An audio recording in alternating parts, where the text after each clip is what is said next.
മിശിഹായിൽ പ്രിയമുള്ള സഹോദരി സഹോദരന്മാരെ, പ്രിയമക്കളെ, ഈ പ്രഭാതത്തിൽ ലൂക്കാ അറിയിച്ച കർത്താവ് മിശിഹായുടെ പരിശുദ്ധ സുവിശേഷം 19 അധ്യായം 20 വാക്യം,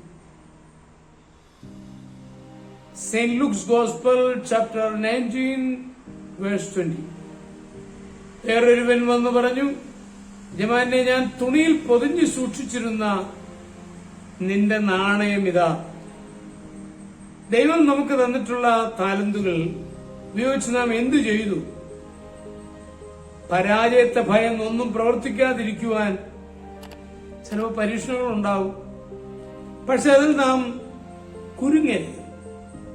തോൽവിയെ ഭയപ്പെടുന്നവന് കാര്യമായി ഒന്നും പ്രവർത്തിക്കുവാൻ സാധിക്കുകയില്ല.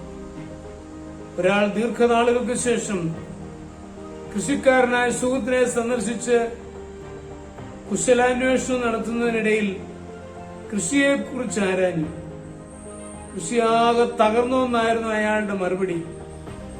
അയാൾ പുഴുവിനെ ഭയന്ന പഞ്ഞിക്കൃഷിയും വരൾച്ച ഭയന്ന ഗോതമ്പ് കൃഷിയും കേടുപാടുകൾ പിടിപെടുമെന്ന് ഭയന്ന കിഴങ്ങ് കൃഷിയും നടത്തി. ഭോഷനും മടിയനുമായി മനുഷ്യൻ ദുരിതപ്പെടുന്നതിൽ എന്തെങ്കിലും അത്ഭുതമുണ്ടോ? മുൻവിധി വെച്ചുകൊണ്ടൊന്നും പ്രവർത്തിക്കാതിരുന്നത് അയാളുടെ തകർച്ചയ്ക്ക് കാരണമായി. ലഭിച്ച ഒരു താലന്ത് ഉപയോഗിച്ച് പരാജയഭീതി കൊണ്ടൊന്നും പ്രവർത്തിക്കാത്തതിൽ ആ മനുഷ്യൻ നഷ്ടപ്പെട്ടുപോയി.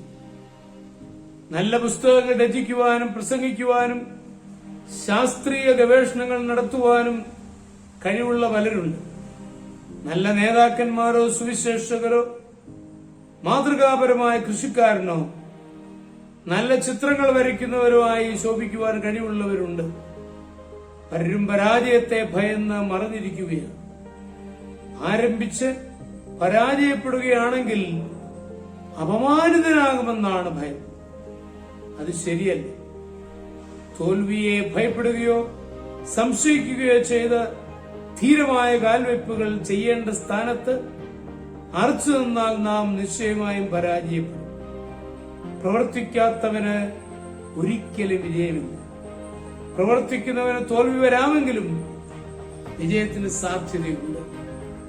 നമ്മുടെ ജീവിതത്തെ താലന്തുകൾ കുഴിച്ചു മൂട്ടുന്ന ശവക്കോട്ടകളാക്കരുത് എന്ന് പറയാനാണ് ഞാൻ പരിശ്രമിക്കുന്നത്. ദൈവം നമുക്ക് നൽകിയിരിക്കുന്ന കഴിവുപയോഗിച്ച് നമുക്ക് പ്രവർത്തിക്കാം. നമ്മുടെ കർത്താവ് മിശിഹായുടെ കൃപയും പിതാവായ ദൈവത്തിന്റെ സ്നേഹവും പരിശുദ്ധാത്മാവിന്റെ സഹവാസവും പരിശുദ്ധ അമ്മയുടെ മധ്യസ്ഥതയും നിങ്ങളെല്ലാവരോടും കൂടി ധാരാളമായിട്ടുണ്ട്. എപ്പോഴും എപ്പോഴും എന്നേക്കും. ആമേൻ.